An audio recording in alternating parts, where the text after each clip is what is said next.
दूसरी बाधा के रूप में आई सुरसा। सुरसा, सुरसा नाम अहिन कै माता।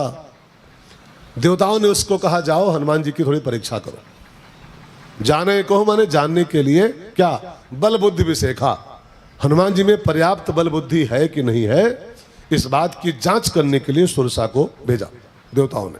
नागों की माता सुरसा, नाग माता, अहिन कै माता, अहि माने सांप, नागों की माँ है, बड़ी भयंकर विशाल राक्षस नागिन है वो।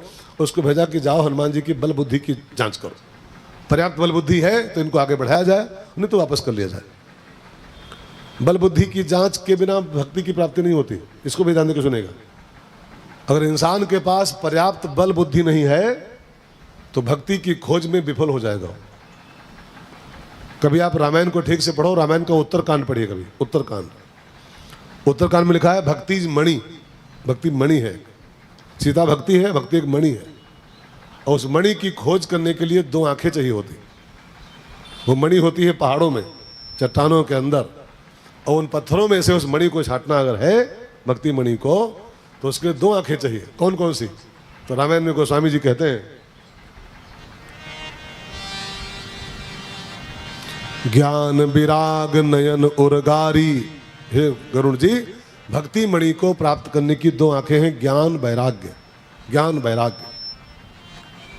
अब देखो यहां पर उन्हीं दोनों की चेकिंग हो रही है। बल बुद्धि, हनुमान जी के पास पर्याप्त बल बुद्धि है कि नहीं? बुद्धि माने क्या होता है? ज्ञान। बुद्धि मीन्स ज्ञान, और बल माने वैराग्य बल, वैराग्य बल।